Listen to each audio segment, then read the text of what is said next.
Now, we found in our businesses that it was most effective to purchase new vehicles. We would then typically run them to particular mileage thresholds, and then we turn around and sell those vehicles and buy new again.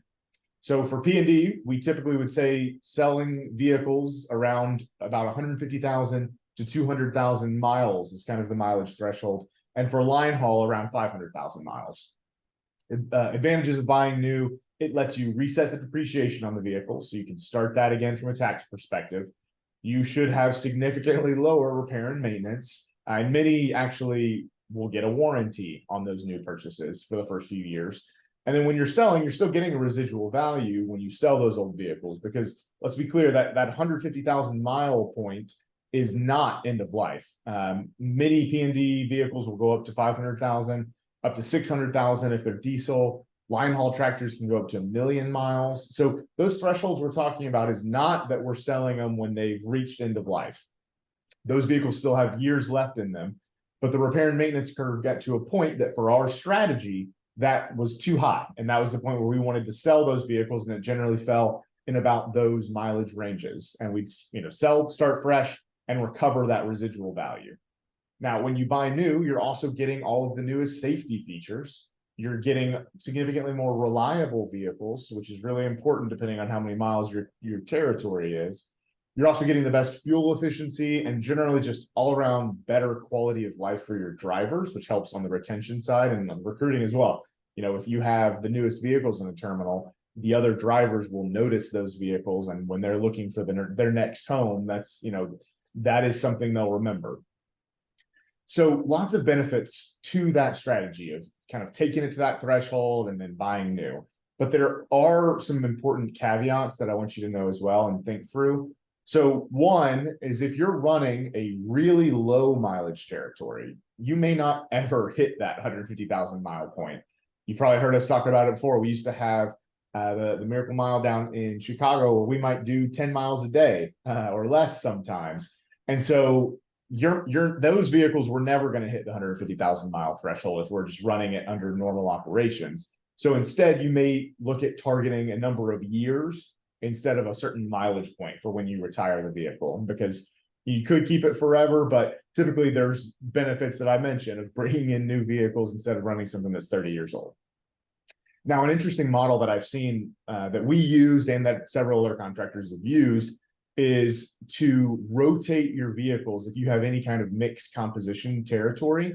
So if your P&D territory is a mix of high mileage rural routes and denser suburban or urban routes, you can use your newer vehicles on those high mileage routes for a few years where you really need that reliability. You need vehicles that can survive doing 200 miles a day and not break down. They'll always make it back.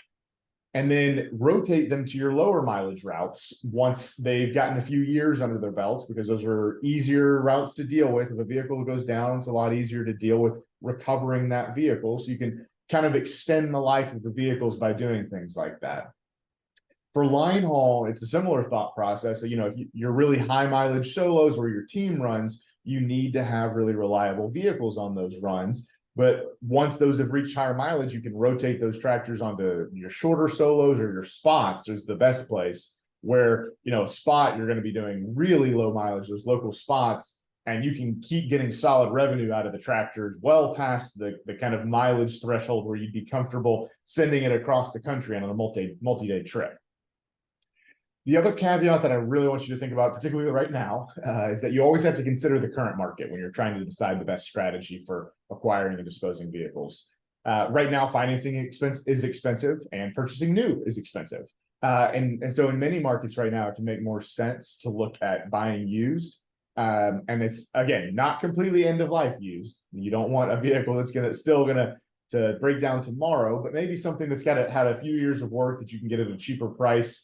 And still have usable vehicles on the road when you're kind of weathering this type of expensive environment. Again, you still want to have inspections and make sure you know what you're getting, though, even when you're buying used. You'll also want to use a lot of the tips and strategies that Jesse's going to mention in a little bit to make sure that you're being proactive around your vehicles to continue to extend the life of them as far as you can when it's an environment like this where buying is expensive. Now, Last thing I'll mention around owning and running vehicles is that there are full service leasing options in both the P&D and the line haul space. For P&D, we point you to companies like Hello Truck Leasing. And then for line haul, we tell you to look at the companies like Ryder or Penske or Gator. And these are options that cover all of your repair and maintenance. And it also turns your future CapEx expense into a fixed monthly payment.